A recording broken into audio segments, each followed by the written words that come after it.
السلام علیکم ناظرین، میں تسکین فاطمہ آج ایک بار پھر آپ لوگوں کی خدمت میں حاضر ہوں۔ آج ہمارے پروگرام کی 14ویں قسط میں آپ کے سامنے ہمارے آخری امام مہدی آخر الزماں۔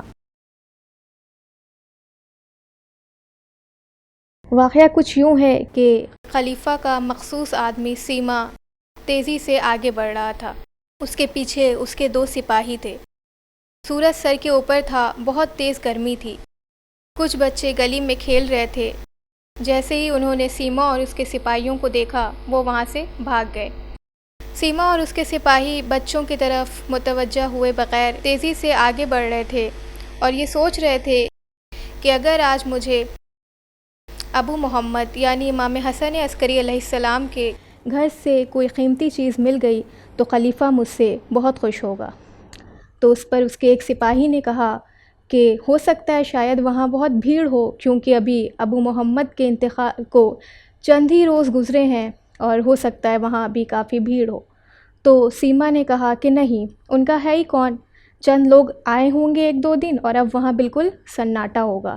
علیہ السلام کے بچپن کے دونوں سپاہی آپس میں باتیں کرنے لگے اور سیما خلیفہ کی باتوں پر غور کرنے لگا کہ خلیفہ نے مجھ سے کہا تھا کہ ابو محمد کا ایک بیٹا ہے جو اس کے بعد شیعوں کا امام ہوگا، لیکن وہ کہاں ہے یہ کوئی نہیں جانتا۔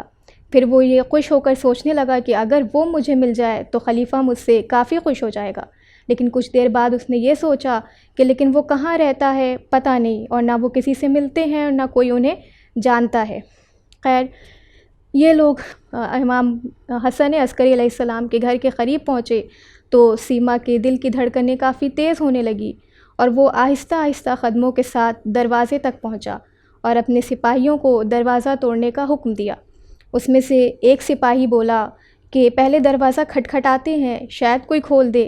تو سیما نے اس سے چلا کر کہا کہ میں نے تم سے کہا نا کہ دروازہ توڑ دو۔ دروازہ کھلا، سیما اور اس کے سپاہی گھر کے اندر داخل ہوئے۔ چند قدم آگے بڑھے تھے کہ ایک 5 سالہ بچہ ہاتھوں میں ہتھوڑا لیے ان کے سامنے آیا۔ وہ لوگ چند قدم آگے بڑھے تھے کہ ایک 5 سالہ بچہ ہاتھوں میں کلہاڑی لیے ان کے سامنے آیا۔ سیما سمجھ گیا کہ یہ وہی بچہ ہے جس کی تلاش خلیفہ کو ہے۔ اس نے جیسے ہی چاہا کہ وہ آگے بڑھ کر بچے کو پکڑے، بچے نے اس طرح اسے دیکھا کہ وہ بالکل کانپنے لگا اور اسے ایسا محسوس ہوا بچے کی آنکھوں میں ایک ایسی ہمت ہے جو اسے آگے نہیں بڑھنے دے رہی ہے۔ پھر اس بچے نے کہا کہ میرے گھر میں کیا کرنے آئے ہو، اور یہ بات اس بچے نے اتنی بہادری سے کہی کہ سیما پھر کانپ گیا اور اسے شیعوں کی باتیں یاد آ گئی کہ شیعہ کہتے ہیں کہ ہمارے امام کے پاس انسانوں سے الگ ایک انوکھی طاقت ہوتی ہے۔ پھر اس نے اپنا ہاتھ پیچھے کیا تاکہ ہاتھوں کی چیزیں بچہ نہ دیکھ پائے اور کہنے لگا کہ ہم نے سنا تھا کہ تمہارا باپ اس دنیا سے جا چکا ہے اور اس گھر میں کوئی نہیں ہے، لیکن اگر یہ تمہارا گھر ہے تو ٹھیک ہے، ہم واپس چلے جاتے ہیں۔ یہ کہہ کر سیما واپس پلٹا اور تیزی سے گھر سے باہر نکل گیا۔ وہ اتنا گھبرایا ہوا تھا کہ اس کے ماتھے سے پسینہ ٹپک رہا تھا۔ یہ دیکھ کر اس کے سپاہیوں کو بہت تعجب ہوا کہ یہ اتنا گھبرایا ہوا کیوں ہے، لیکن سیما کر بھی کیا سکتا تھا؟ بچے کی آنکھوں میں اتنی ہمت تھی کہ سیما کے اندر ایک قدم بھی آگے بڑھانے کی ہمت نہیں تھی۔ پھر دونوں سپاہی آپس میں بات کرنے لگے۔ پہلے والے نے پوچھا کہ آخر یہ بچہ تھا کون؟ تو دوسرے نے جواب دیا کہ امام مہدی علیہ السلام یعنی ابو محمد کے بیٹے۔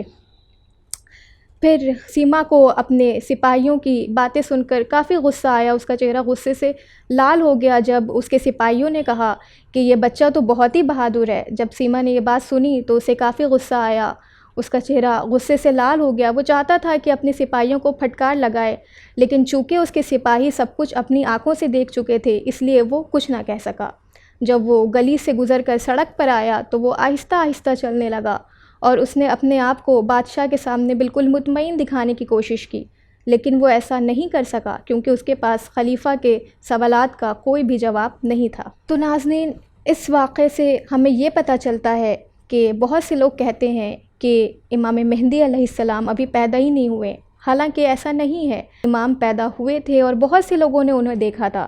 تو امام بالکل ہیں، ہمارے ساتھ ہیں، ہر وقت ہمیں دیکھ رہے ہیں اور وہ انشاءاللہ ہم سب کے سامنے بہت جلد ظاہر ہوں گے اور واقعات کے ساتھ آپ کے سامنے حاضر ہوں گی۔ ابھی مجھے اجازت دیں، خدا حافظ۔